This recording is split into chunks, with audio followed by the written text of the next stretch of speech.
서울시가 운영하는 노숙인 복지시설이 과거 입소자를 강제로 데려온 뒤에 사실상 감금해왔다는 의혹이 불거졌습니다. 해당 의혹을 제기한 조사원과 피해자 가족들은 국가 권력이 무단으로 시민을 감금한 형제복지원 사건이 또 일어났다며 진상규명을 촉구했습니다. 홍민기 기자가 취재했습니다. 27년 전 여름, 오충빈 씨의 어머니는 여느 때처럼 인천의 한 미용실에 출근했습니다. 할머니와 함께 손을 흔들며 배웅했는데 어머니는 그 길로 돌아오지 않았습니다. 이제 경찰서하고 뭐 어디 아는데 뭐 주변에 수소문하고 막 했는데 뭐 연락을 할 수 있는 방법도 없고 그래서 그 미용실을 찾아갔던 기억이 아마 있어요. 제가 어렸을 때. 어머니를 찾아 헤맨 지 20년, 찾다 지쳐 사망 신고까지 했습니다. 그러던 지난 2007년 오 씨는 엽서 한 통을 받고 소스라치게 놀랐습니다.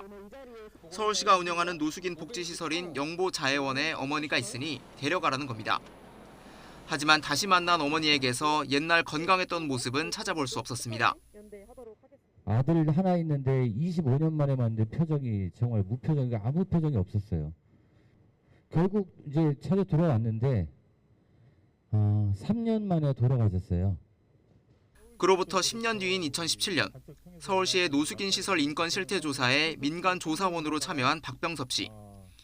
1985년 영보자애원이 개원할 당시 입소한 10명을 직접 만나 인터뷰했는데 모두 본인의 뜻과 상관없이 강제로 들어온 사실을 발견했습니다.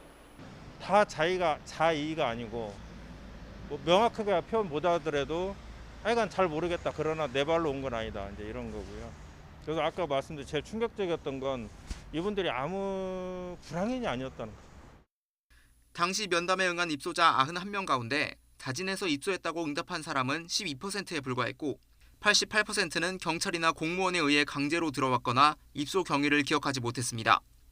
박 씨의 제보로 국가 권력이 시민을 무단으로 복지시설에 감금하는 형제복지원 사건이 또 있었던 게 아니냐는 의혹이 수면 위로 드러나기 시작했습니다.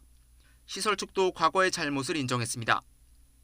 86 아시안게임과 88 올림픽을 준비하면서 서울시는 거리 정화 사업을 펼쳤고 당시에 용인군 이동면에 서울시립 영보자애원이 건립되었고 하지만 다시 4년이 지나도록 진상규명은 더뎠습니다. 다른 피해자도 많을 것으로 추정되지만 여전히 정신병원 등에 수용된 경우가 많아 정확한 피해 규모를 확인하기 어렵기 때문입니다. 피해자들이 수용되었던 영보자애원에는 아직도 약 300명에 달하는 장애인들이 감금되어 있는 것으로 확인되고 있다. 피해자 가족과 장애인 단체는 진실 화해를 위한 과거사 정리위원회가 진상규명에 나서달라며 진정서를 제출했습니다. 서울시와 시설 측은 DNA 분석 등을 통해 1985년 당시 입소한 사람들의 연고자를 찾고 있고 원하는 사람은 퇴소할 수 있다고 해명했습니다. 사례가 발견되는 경우에는 2기 진실 화해를 위한 과거사 정리위원회에 과거사 진실규명을 신청할 계획입니다. 또 현재는 인권 신고함 등 내부 인권 교육에도 힘쓰고 있다며 부당하게 입소한 사람들에 대해선 배상에 나서겠다고 밝혔습니다. YTN 홍민기입니다.